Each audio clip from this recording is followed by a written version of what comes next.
हाँ, नमस्ते प्रणाम। बहुत दिन बाद हम अपना फेसबुक पर लाइव आयल बनी और नेटवर्क नहीं का बाबू। वाह वाह वाह। सुरेश कुमार जी वाचिंग, आदित्य आर्यन, सबके प्रणाम भाई, दिल से प्रणाम। और बिना बताए आयल बनी बस।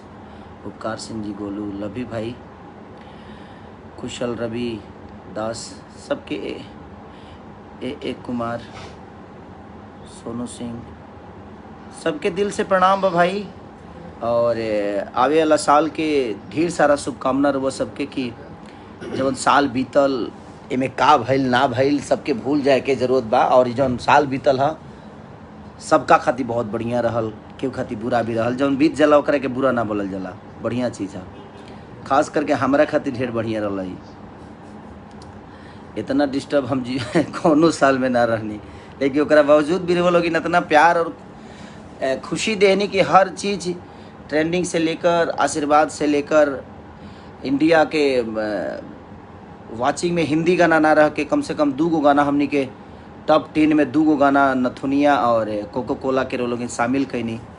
आज हर जगह ओकर चर्चा बावे कि भोजपुरी में पहली बार ऐसा भइल बा कि कोनो भोजपुरी के गाना अपना स्थान बना पौले बा और खुशी होला।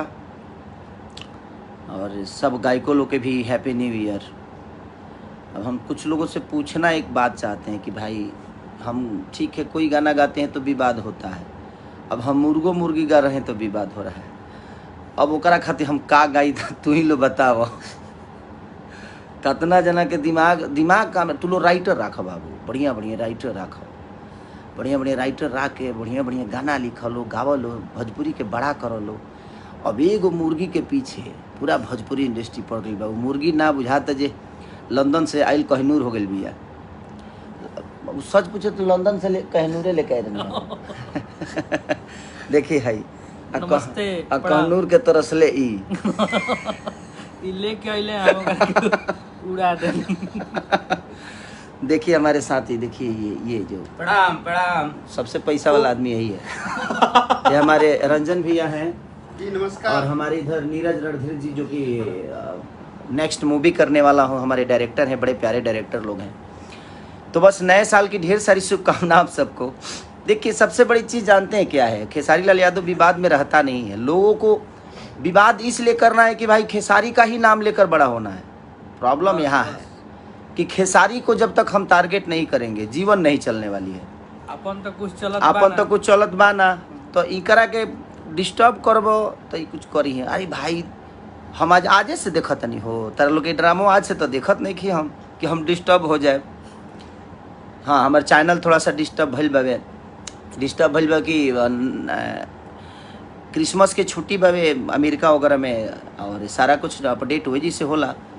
एक के चलते थोड़ा सा प्रॉब्लम बा। तो सोमवार मंगलवार ले रोल इनके देखे कि मिल जाई, चैनल जाई ना कहीं वा जाई।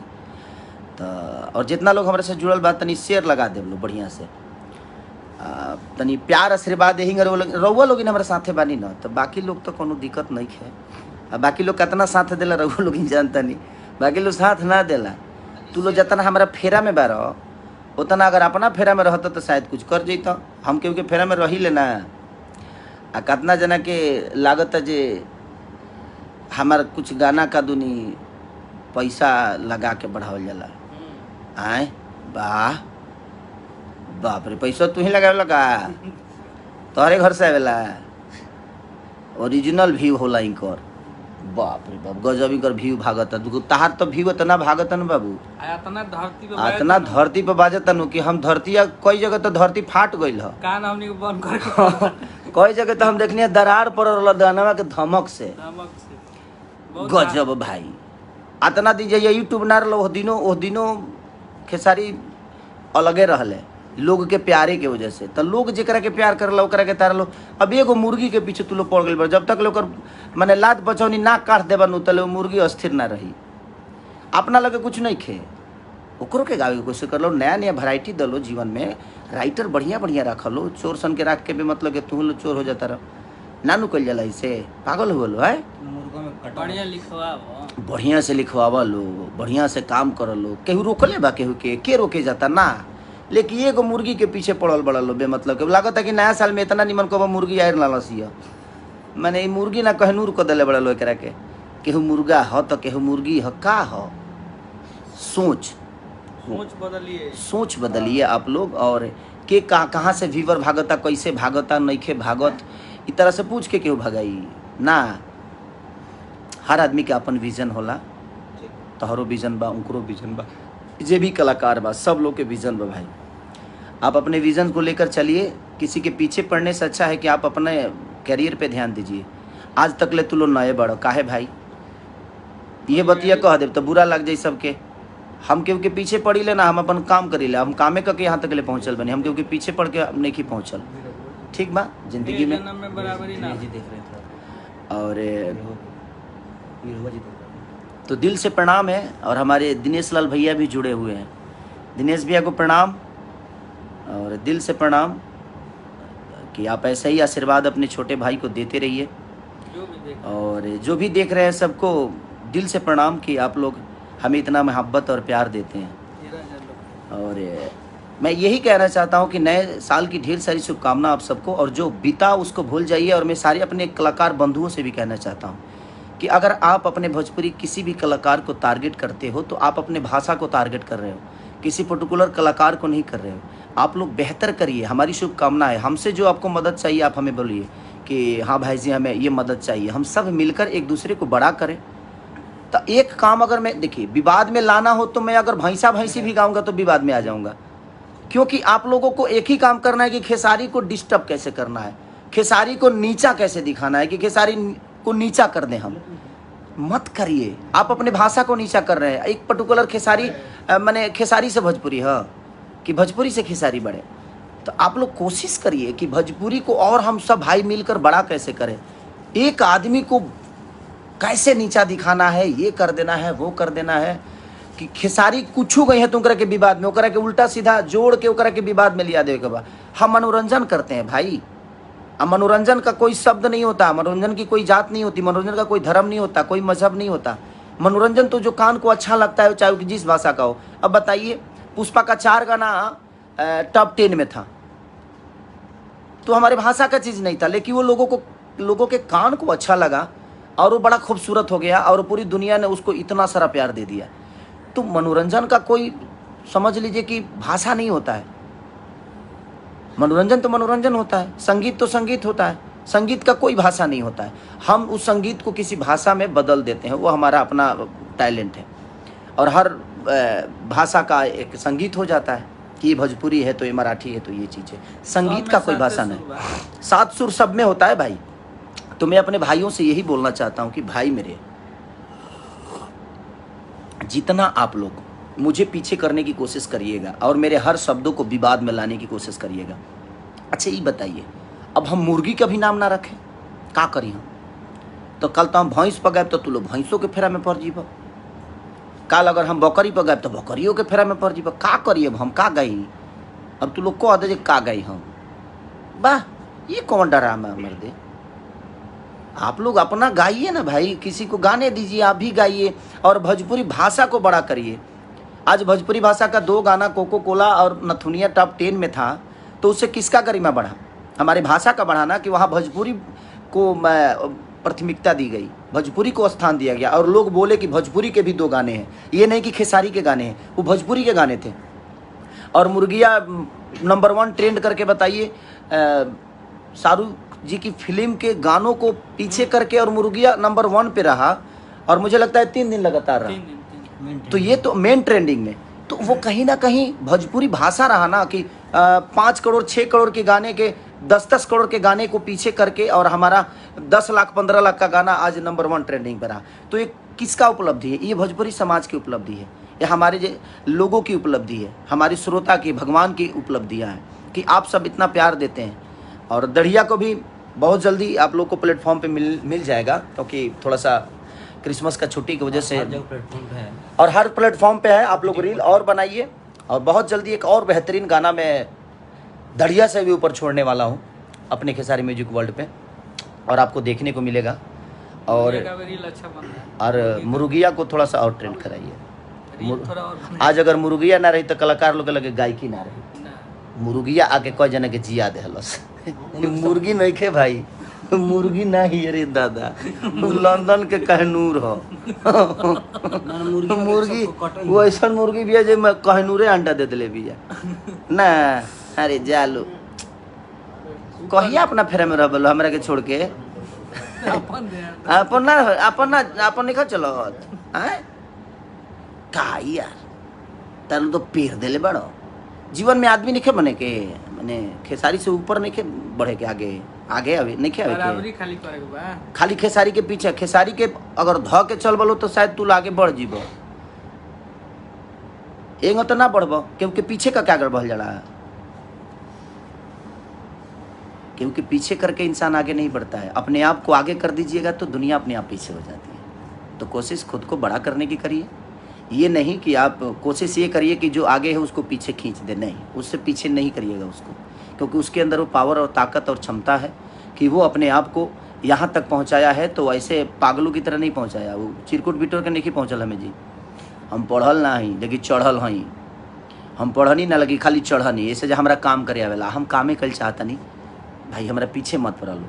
हम कुछ गाई ना तो तू लो बेमतलब के ना ओकरा के कंट्रोवर्सी में मत लेकर, तू लो अपन गा के अपन बड़ा कर अपने आप के, हमारा फेरा में मत पड़स भाई, पागल हो जीवस तनी के। हम 24 घंटा काम करी ले, होई मेहनत ना होई तो जब मेहनत ना होई तो जना में बड़ा लो तने में खेला लो, काहे के बेमतलब के हई मुर्गी तो मुर्गा हिहाँ के हत मुर्गा। अब जगदीशपुर लड़का रहे वाला हो तो कहाँ से मुर्गा ले आई, बगले से न लेके आई।